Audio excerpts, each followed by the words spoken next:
de la ciencia y de la medicina ha puesto por muchísimos años todo su foco a la lucha contra el cáncer y la verdad, ante un diagnóstico como este siempre se percibe un desequilibrio familiar. Es difícil, ¿no? Y aparte que con tanta información, pareciera que los casos que van surgiendo, además muchos de los pacientes deciden contar su historia, cada uno de los pasos que va tomando su tratamiento. Por tanto, a veces puede producir un poquito más de angustia para el resto de la población. Pero es muy importante por eso, no solamente definir los términos, sino aclarar muchos mitos que hay en relación a los diferentes, además, tipos y estadios del cáncer. Hoy lo vamos a hablar con toda la honestidad del caso, con especialistas que nos van a ayudar a aclarar este tipo de términos. Sí, que ante un diagnóstico como ese, la visión no debe ser fatalista de primera entrada. Nos acompaña el doctor Rubén Pérez Parra, director médico de la Fundación Somos Vida. Bienvenido, doctor. Está en su casa. Bienvenido. La licenciada en Biología Angélica Castillo, coordinadora de Educación, Investigación y Docencia de la SAF. Bienvenida. Hola. El doctor Juan Saavedra, gerente general de la Sociedad Anticancerosa de Venezuela. Bienvenido, doctor. Nuestra psicóloga de cabecera, además parte de este programa, Tenia Anca. Pónganse cómodos. Bueno, vamos a ponernos cómodos.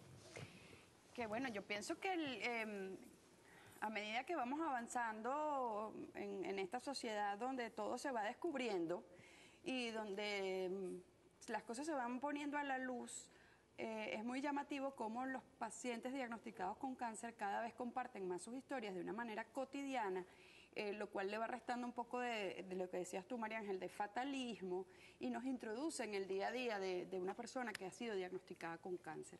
Pero hay tantos mitos alrededor de esta enfermedad que quisiéramos que ustedes nos ayuden en principio a definir y cuáles son los mitos más grandes que una persona o su familia debe desmontar. A ver, ¿qué quiere comenzar? El cáncer, el mito principal del cáncer históricamente ha sido que el cáncer es sinónimo de muerte. Sin embargo, nuestra misión como Sociedad Anticancerosa y como todas las organizaciones ONG y organizaciones de pacientes que nos hemos trazado desde la UICC es a cambiar ese mito fundamental. El cáncer no es muerte. Con la tecnología actual, con los medios que disponemos, nosotros podemos modificar el cáncer, transformarlo en una enfermedad crónica como la diabetes, como la hipertensión arterial. Es más, yo creo que el cáncer va a ser la enfermedad crónica más curable de aquí en adelante, en el futuro, con la tecnología actual. Claro. La diabetes no se cura, la hipertensión arterial no se cura, se controla. Sin embargo, el cáncer, si lo diagnosticamos a tiempo y hacemos el tratamiento oportuno, nosotros podemos curar pacientes, mejorar la calidad de vida y, en general, transformarla en una enfermedad crónica. O sea que ese paradigma es uno de los mitos más grandes. Hay muchos mitos en cáncer, pero ese es uno de los principales que queremos abordar y llevar al público en general para un cambio de concepción de la enfermedad. Claro. Doctor Juan, también hay un mito frecuente que se escucha en la opinión pública y es que ya existe la vacuna contra el cáncer, pero la sociedad o la industria farmacéutica aún tiene sus reservas porque le interesa que siga el trabajo de la medicina y el mercado activo, ¿no? Entonces, ese es un mito que yo creo es importante que desde el punto de vista médico sea aclarado.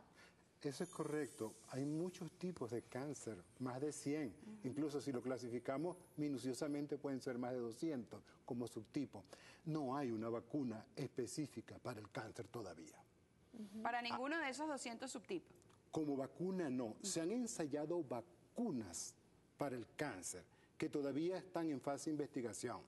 Verbigracia, la vacuna de la tuberculosis, se ha ensayado en algunos tipos de cáncer, pero aún no hay una evidencia científica sólida para recomendarla. Esta vacuna cura el cáncer, no en esta forma. Claro. El cáncer sí se puede tratar, diagnosticar y curar a tiempo, pero no hay una vacuna. Ese es un mito que tenemos que erradicar. Todavía no hay una vacuna, e incluso que la vacuna contra el cáncer de colon, vi por ahí.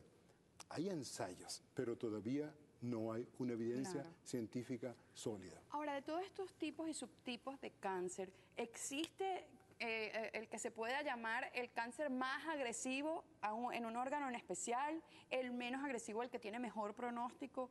¿Hay, digamos, como una línea de tiempo para esa clasificación o depende de cada caso? Sí, por supuesto. En la mujer, el cáncer más frecuente es el cáncer de mama. Luego, el cáncer de cuello uterino, el cáncer de pulmón y el cáncer de vía digestiva. Por frecuencia me gustaría que eso se informara. En el hombre, el más importante en primer lugar es el cáncer de próstata, seguido del cáncer de pulmón y luego el de vía digestiva. Ahora, hay unos cánceres muy agresivos con relación a otros. Vale. Por ejemplo, el cáncer de pulmón tiene una mortalidad muy alta a nivel del mundial. Hay unos cánceres que no tienen una mortalidad tan alta, pero son muy agresivos, como el melanoma, por decirlo algo, el cáncer de piel. Y así por el estilo. Hay unos que matan con mucha frecuencia, como el cáncer de próstata, muchos hombres. En Venezuela mueren 9 pacientes diarios por cáncer de próstata. Mueren 6 mujeres diarias por cáncer de mama. En Venezuela mueren cada hora, 3 pacientes por cáncer. De ahí que, dado que la inversión es muy importante y la educación para generar cambios de estilo de vida, solamente con cambios de estilo de vida nosotros podemos modificar el cáncer hasta en un 25 a 30%. Solo modificando hábitos de estilo de vida. Tabaco, alcohol, protegerse de las radiaciones ultravioletas del sol, ejercicio, dieta sana que incluya vegetales verdes, frutas y verduras, controlar los poluentes y los contaminantes ambientales, vacunarse con el virus de la hepatitis B y el virus del papiloma humano. Este es uno de los datos más atractivos que hemos visto solo en esta primera parte, donde nos estamos llenando de información, y sé que usted también en casa nos va a ayudar a propagar esta información tan valiosa. Y al regreso seguimos conversando sobre este día importantísimo para todos nosotros de la lucha contra el cáncer. Ya venimos.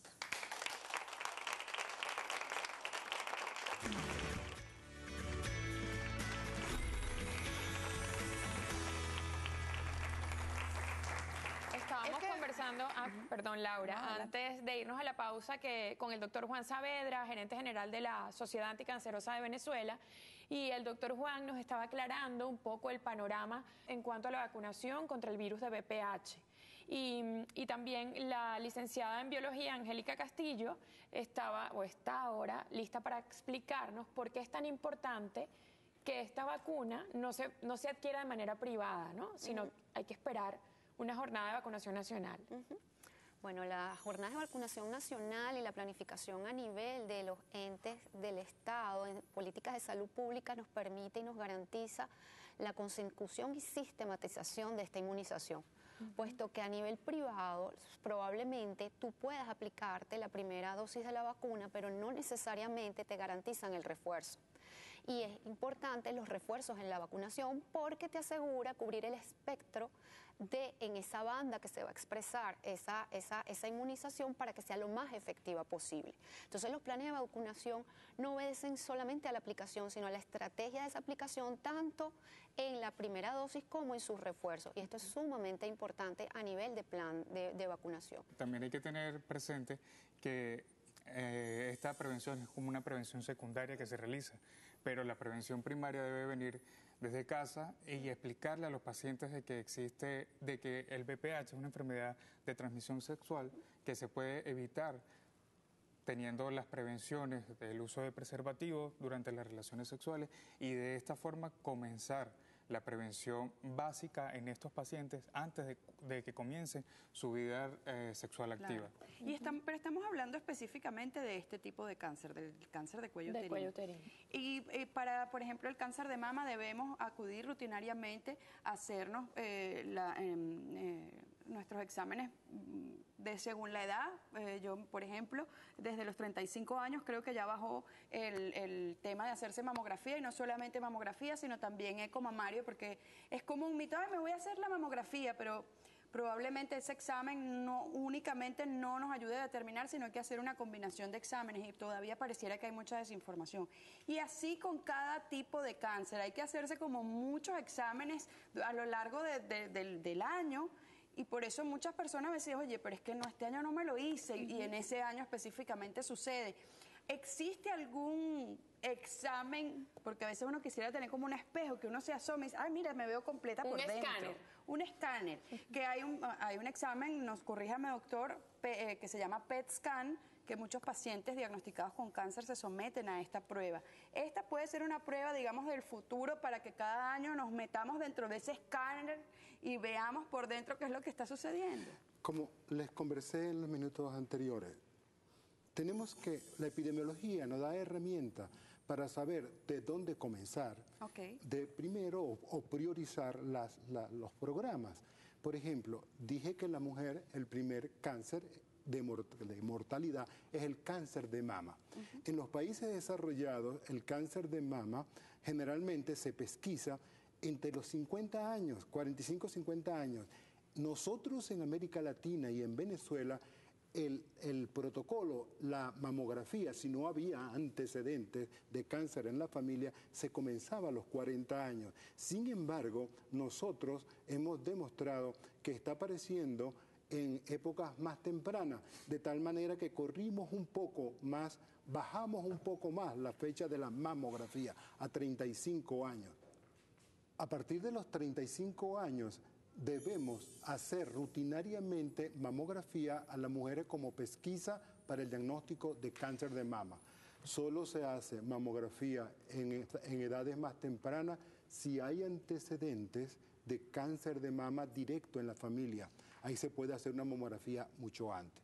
Ahora, mujeres que tengan menos de 35 años van directamente a su consulta con su ginecólogo, con su mastólogo, a su chequeo rutinario, y se lo puede hacer un eco de inicio para tenerlo como señal de referencia.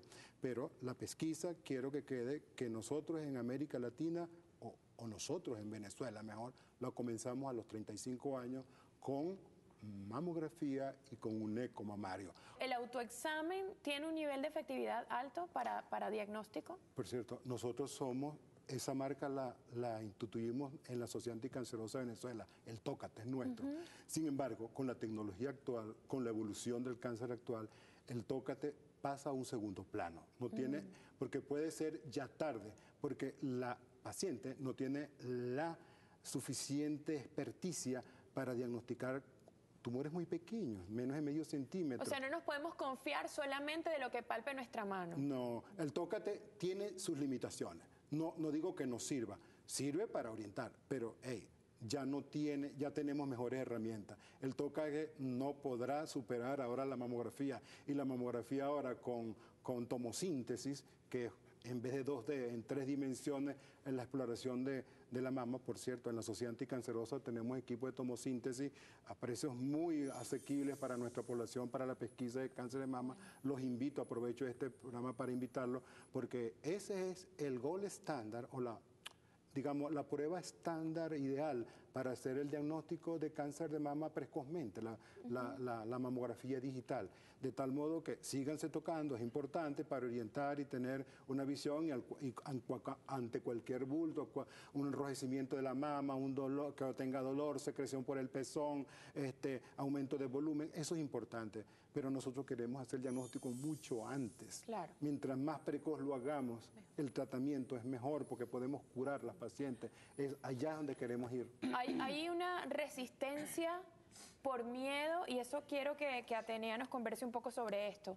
Desde el punto de vista psicológico, ¿hay una evasión a hacerse un chequeo? ¿Podría haber una evasión por miedo a un diagnóstico que te vaya a resultar positivo al regreso? Conversamos sobre eso y cómo vencer ese miedo y de verdad acudir, a hacerte todos los años tus exámenes de rutina. Ya volvemos.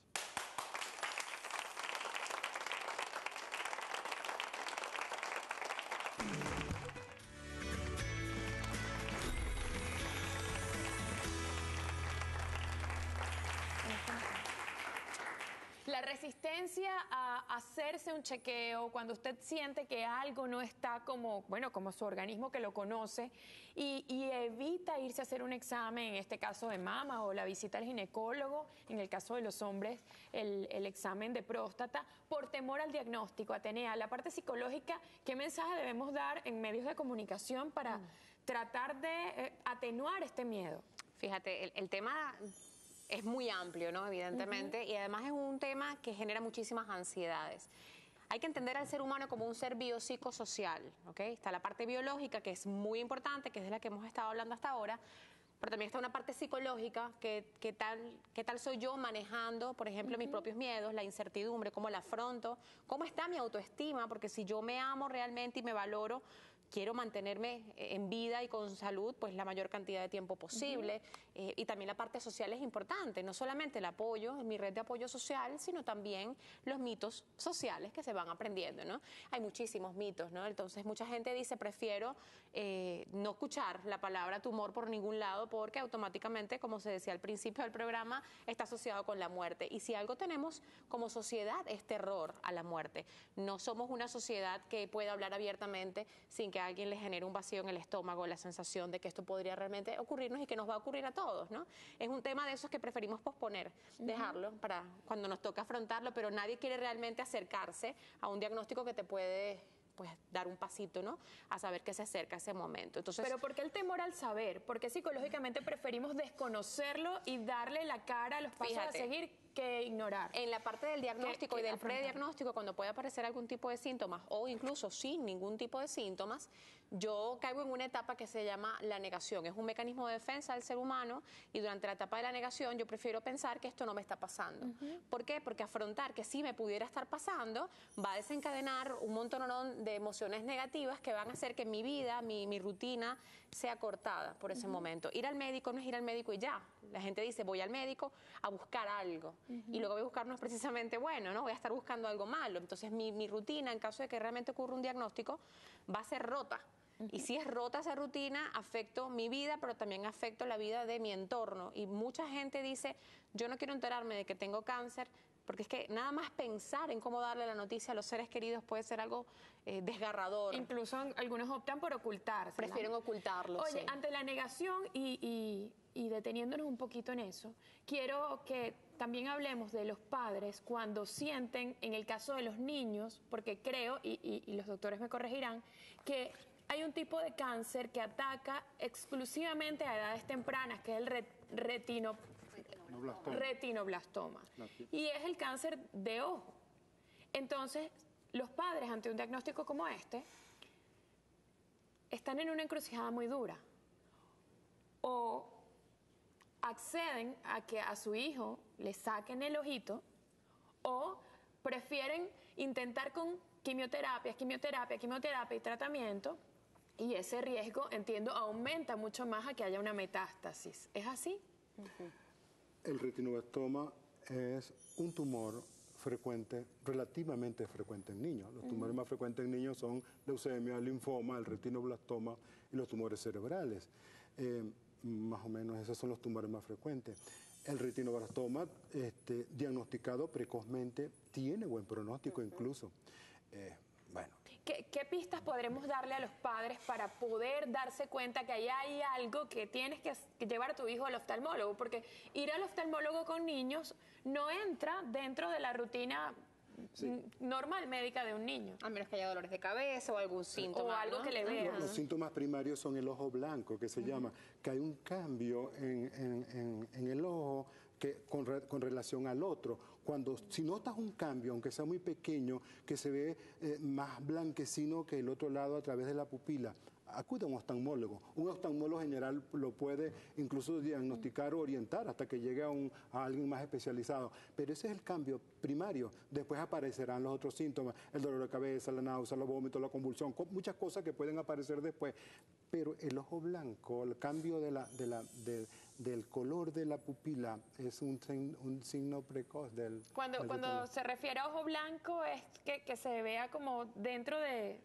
En la pupila se ve diferente, una lucecita diferente a la otra. Sí. En fotos se aprecia también. Cuando le tomas fotos a un de niño. hecho, hay muchos casos diagnosticados por fotos. fotos. Por fotos. Porque el flash se percibe diferente en un ojito que en otro. Y muchas Cuando mamás tú tomas una fotografía, dice ojos rojos, incluso dice en los Photoshop, dice como, en cambio, cuando le tomas la fotografía a un niño que está teniendo un retinoblatoma, sale una opacidad como blancuzca. por Como eso una luz blanca, Una ¿no? luz blanca. Pero ahora, en cuanto a eso que nos contaba Tenea sobre la negación, tiene un porcentaje aún mucho más elevado en una enfermedad como esta, porque, a ver, lo que conocemos del tratamiento para el cáncer tiene que ver con quimioterapia y radioterapia. Las quimioterapias, entiendo, pueden ser medicamentos tomados o a través de vía endovenosa, pero obviamente los síntomas siguen siendo bastante molestos para el paciente y precisamente es una de las, digamos, de las cortapisas más grandes que tiene una persona que está diagnosticada con el cáncer, el enfrentarse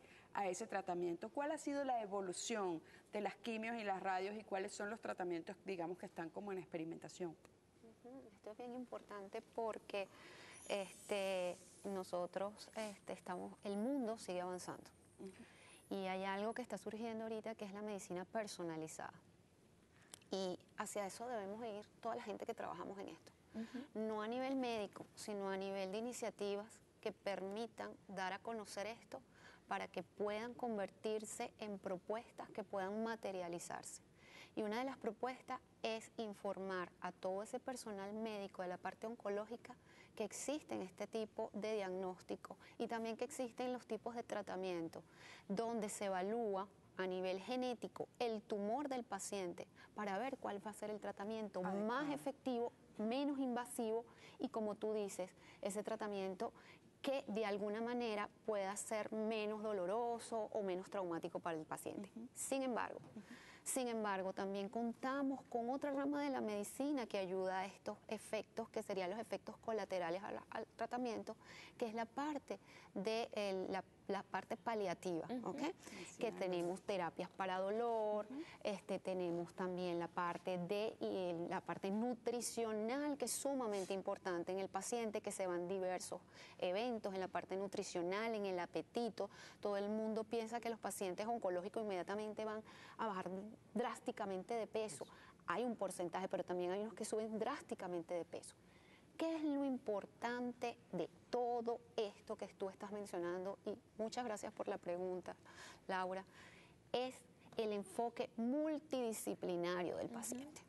Yo no puedo tratar desde mi punto de vista como licenciada enfocada en la gestión social de un paciente y no contar con la parte psico-oncológica, no contar con la parte quirúrgica, no contar con la parte de oncología médica, no contar con el apoyo y la gestión a nivel psicológico, no contar con el apoyo a nivel de gestión de lo que es la gestión social y la vida, no contar con el apoyo a los familiares del paciente.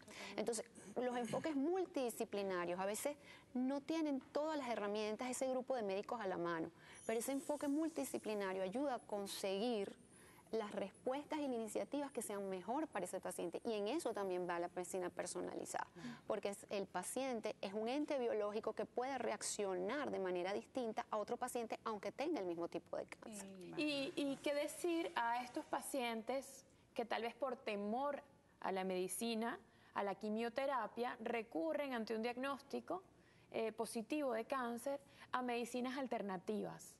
Porque también he visto casos muy cercanos que incluso se iniciaron con el primer o todos los ciclos de quimioterapia y ante una recaída dijeron, pues ya la quimioterapia no me funcionó, yo voy a optar por una medicina alternativa, que me tomo estas algas y me tomo, no sé, estas cosas naturistas, y de esta manera pienso que puedo tener mejores resultados. Yo pienso que lo más efectivo ahí es la confianza y la comunicación constante con su médico de cabecera, ¿ok? Y con el equipo. Claro. Yo pienso que la gente que trabaja en cáncer tiene una mística particular, ¿ok? Tiene una mística particular y se ponen los guantes, ¿sabes? Se ponen los guantes y cada paciente es particular. Y la comunicación que hay y la confianza le va a permitir plantearle al paciente en ese espectro de terapias cuál podría convenirle, cuál no. Porque una cosa es que tú abandones un protocolo de tratamiento para iniciar otro en consenso familiar y médico. Y otra cosa es que te ayudes de otras terapias para elevar la predisposición y la sensación de bienestar para enfrentar la enfermedad. Claro, y eso me lo puede Exacto. argumentar un poquito más la profesional y con la experticia en esa área. Pero lo vamos a hacer al regreso y quisiera que habláramos un poquito más en profundidad sobre esto, porque lo que acota María Ángel es muy importante, es tratar de aferrarse a la esperanza de ofertas muchas veces patrocinadas por charlatanes, porque no tienen Sí, son otro nombre, engañosas, son sí, muchas. absolutamente engañosas y que a lo largo de los años han mutado y han cambiado de nombre, pero desde las sanguijuelas, pasando por, no sé, alguna alga, alguna rama que te va a curar el cáncer. Y Yo he escuchado hasta, yo no me voy a hacer ese tratamiento porque me dijeron que el bicarbonato todos los días me cura. Exacto, y el agua con limón en ayuna. Es decir, todos estos mitos que han llegado incluso a tratar de sustituir un tratamiento formal para la lucha contra el cáncer. Seguimos sobre este tema al regreso.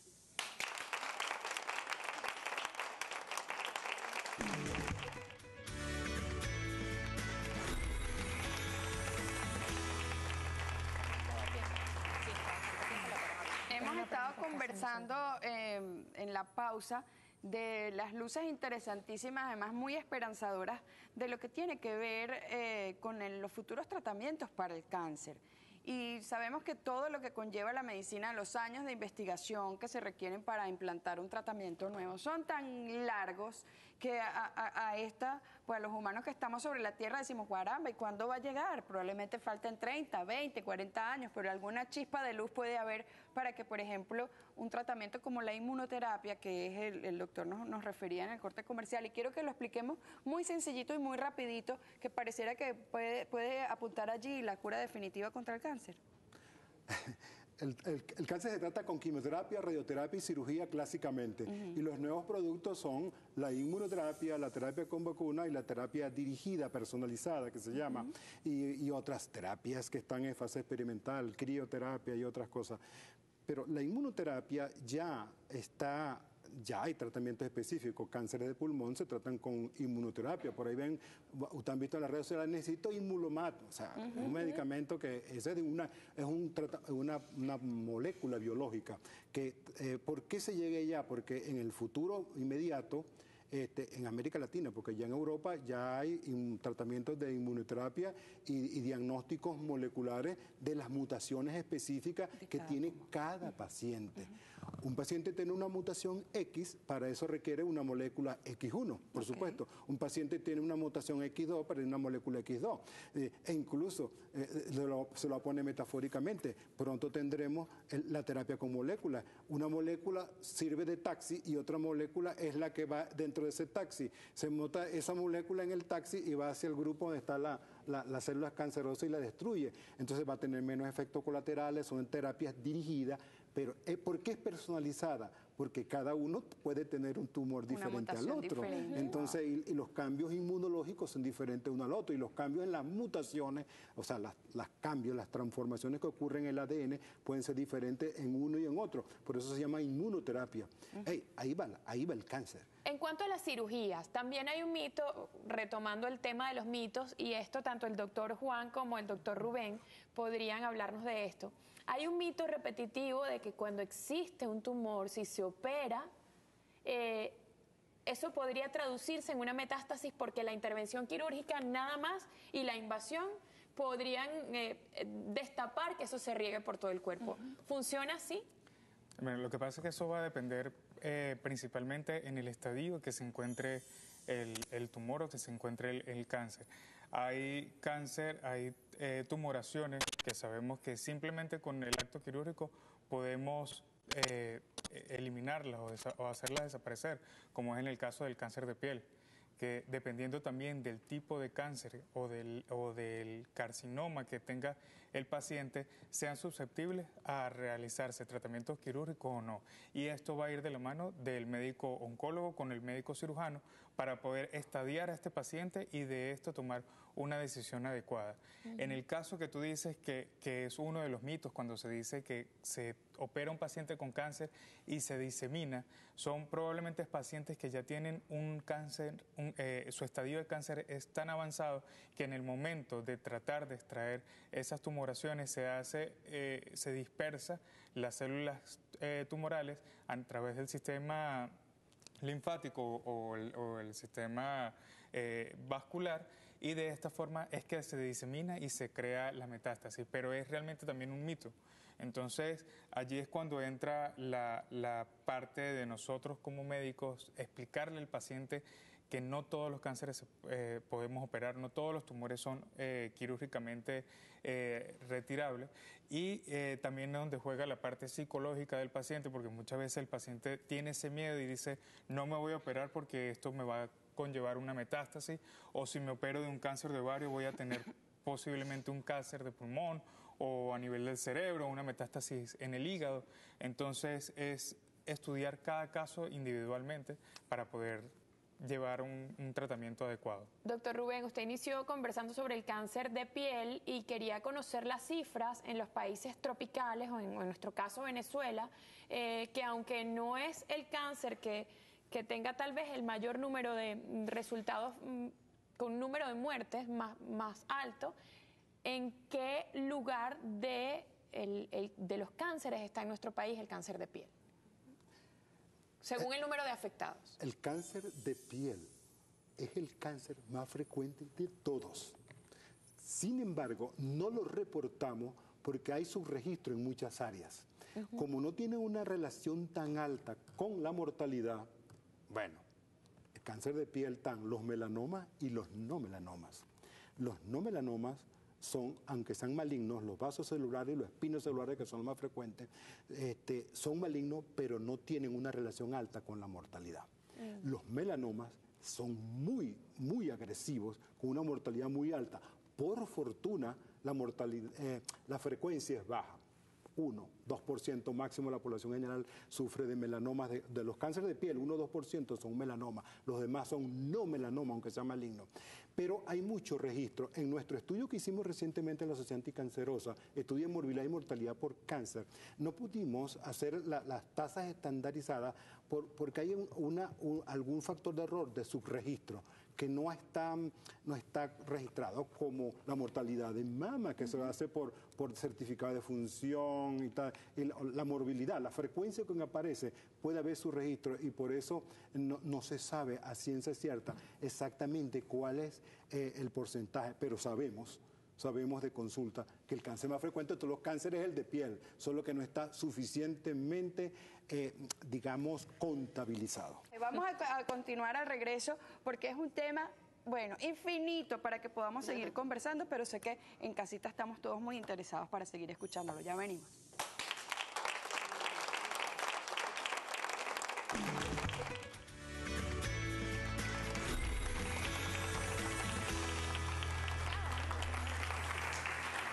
Retomando los hábitos que pueden ponernos en riesgo, porque en los países tropicales, bueno, en Australia también el doctor dice que el índice de cáncer de piel es muy alto, ¿de qué manera podemos protegernos?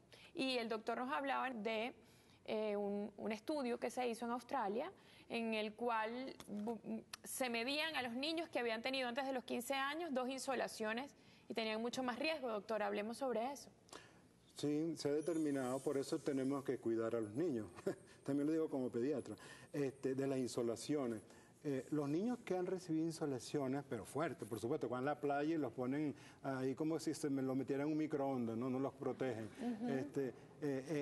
Se demostró que esos niños que tuvieron insolaciones antes de los 15 años tenían más riesgo de padecer cáncer en la edad adulta que los niños que no habían padecido insolaciones. Entonces de ahí salió en aquel tiempo en Australia algo que era como ponte lente, usa y colócate. Ponte los lentes oscuros, usa ropa larga y colócate bloqueador solar.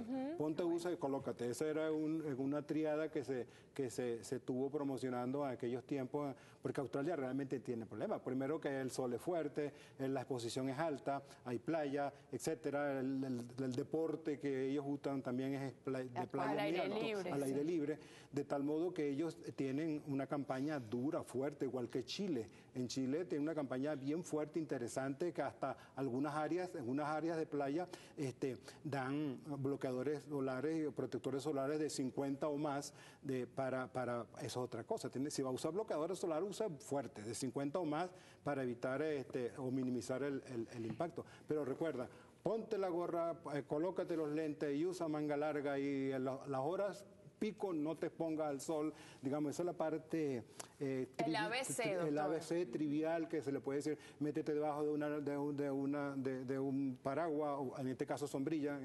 Pero los deportistas que están en movimiento, los deportistas al aire libre están muy expuestos al sol. Tienen que Hay, tomar más medidas. ropa ergonómica que se está usando para proteger el sol, además los bloqueadores solares. Claro. Ahora, doctores, cuando una persona está ya diagnosticada con esta enfermedad, no cuenta con los recursos para hacerse el tratamiento de forma privada, la Sociedad Anticancerosa y también Funvida que ustedes representan, ¿cuál es el primer paso a tomar para una persona que está con este diagnóstico, que está angustiada y no sabe dónde acudir? ¿Cómo llegamos a la Sociedad Anticancerosa y cómo llegamos a Funvida? Nosotros, la Sociedad Anticancerosa, tenemos una clínica de prevención del cáncer, fundamentalmente, que está en Canónigo Esperanza, número 43, en la parroquia Altagracia. Okay. También tenemos clínicas móviles para hacer, pero ahí hacemos fundamentalmente diagnóstico y pesquisa. Nosotros no hacemos tratamiento de rutina. Ahora iniciamos con un convenio que hicimos con clínicas privadas que nos están dando costos muy competitivos y tenemos un programa de formación oncológica. Tenemos un proyecto que se llama Ayuda Integral al Paciente Oncológico, donde estamos operando 100 pacientes de cáncer de mama en estadios iniciales y lo vamos escalando después a urología, a gastroenterología, a otra cosa, pero ese proyecto inició en agosto del año pasado apenas, porque vimos la carga de la enfermedad tan importante en Venezuela, de tal modo que ¿cómo podemos nosotros participar? Nosotros en el pasado tuvimos un hospital, que era el Hospital Padre Machado, donde dábamos tratamiento, quimioterapia, radioterapia, pero ya nosotros no lo gestionamos. Entonces, en vista de esa necesidad, nosotros tenemos de tratamiento, la ayuda integral al paciente oncológico, donde lo iniciamos operando cáncer de mama, fundamentalmente. Tenemos también una formación de oncólogos allí, avalado por el Instituto Veranoso de Oncología y el IVO. También nuestra pregunta, tenemos que formar más personal para abordar el tema que es importante. Claro. Otra cosa bien importante, y tomando lo que el doctor dijo, es que la educación es primordial. La prevención primaria es información y hay que educar a las personas asintomáticas. Aquella persona que no padece la enfermedad, pero que no está intensa de no en algún momento de su vida no formar parte de las estadísticas de esta enfermedad. Para eso la Sociedad Anticancerosa cuenta con programas educativos para la población asintomática, en colegios, en universidades, en instituciones públicas, en instituciones privadas, para desmitificar las falsas creencias, que es lo que nos convoca hoy en este programa. Porque el médico puede atender en su consultorio al paciente que está viendo. Y el cirujano cuando habla con el paciente, cuando lo chequea después de la operación, y el médico oncólogo. Pero ¿quién atiende a la población asintomática? ¿Quién le dice que ya está en edad de practicarse un examen? ¿Quién la orienta acerca de esas cosas que tiene temores y que no se acerca a la prevención del cáncer? Entonces la educación cobra sentido y por eso la prevención, que es el centro de la Sociedad Anticancerosa de Venezuela, a través de la educación, le da sentido a esta misión que tenemos en estas organizaciones, de ayudar a los médicos a informarle a la población cuáles son las herramientas que tienen a la mano para prevenir este tipo de enfermedades. Bueno, nosotros en Funvida es una fundación que se creó en el año 2012. Generalmente, o nuestro principio es ayudar a niños con cáncer. Sin embargo, siempre hemos prestado mano a pacientes adultos y no solamente a cáncer, sino a otras enfermedades, pero básicamente nuestra premisa es los niños con cáncer. Nosotros tenemos como un lema, unir al beneficiario con el benefactor y de esta forma dar vida a los dos pacientes o a quien está ayudando con quien necesita la ayuda. Y anualmente hacemos campaña. Ahorita tenemos una campaña que se llama Ángeles de Vida, donde tenemos varias personas importantes, venezolanos y personas que están fuera del país que se encargan en ayudar a la fundación de transmitir este mensaje para poder crear como una cadena de conciencia. Nosotros no solamente nos basamos en nuestra fundación, también trabajamos de la mano con otras fundaciones. Para este año tenemos una gala que probablemente va a ser para el mes de marzo o abril, que va a estar va de la mano con un diseñador venezolano muy famoso, que es el señor Giovanni Scutaro, donde se va a realizar un desfile a beneficio de la fundación. También tenemos aliados a nivel internacional. Aproximadamente para abril vamos a realizar en Florencia, en Italia, vamos a realizar una cena benéfica con un chef que siempre nos ha dado la mano, que se encuentra ahorita en Italia, un chef venezolano, para poder recoger estos fondos y poder comprar medicamentos y ayudar a los niños. También tenemos ahorita una campaña que es Adopta un Niño, que queremos sensibilizar a las personas de que no solamente es el tratamiento quimioterápico, sino también es la ayuda a los familiares, la ayuda psicológica, que es bastante importante, y no solo eso, sino que muchas personas son fuera de Caracas, no tienen cómo pagar un hospedaje o trasladarse. Entonces estamos ahorita haciendo una campaña fuerte de Adopta un Niño para poder brindar salud y brindar bienestar a todos estos pacientes oncológicos infantiles. Claro. Muchas gracias, doctor Rubén Pérez Parra. Él es director médico de la Fundación Somos Vida, FUNVIDA, y también cirujano plástico. Bueno, queremos agradecerle la presencia a todos. De verdad, fue un programa muy informativo. Yo creo que todas las familias necesitan este tipo de orientación. Por más que uno haya estado cercano a un paciente, cuando no te toca dentro del núcleo familiar, no estás tan atento a la importancia de la prevención. Entonces, programas como este permiten llevar la información a sus hogares. La licenciada en Biología Angélica Castillo, coordinadora de Educación, Investigación y Docencia de la Sociedad Anticancerosa de Venezuela, al doctor Juan Saavedra, gerente general de la Asociación Anticancerosa de Venezuela, y a nuestra psicóloga y sexóloga Atenea Anca. A todos ustedes, muchísimas gracias por este programa. Bueno, esperamos que haya sido de utilidad y que haya servido por lo menos de tips para que usted en la casita decida a qué médico de atención primaria acudir para empezar a hacerse los exámenes necesarios anualmente. Así usted se sienta bien. Lo más importante que tenemos es nuestra vida, es nuestro templo, nuestro cuerpo, así que hay que cuidarlo y cuidar a los que tenemos a nuestro alrededor, a nuestros seres más queridos. Muchísimas gracias a todos y nos vemos en una próxima oportunidad. Se les quiere.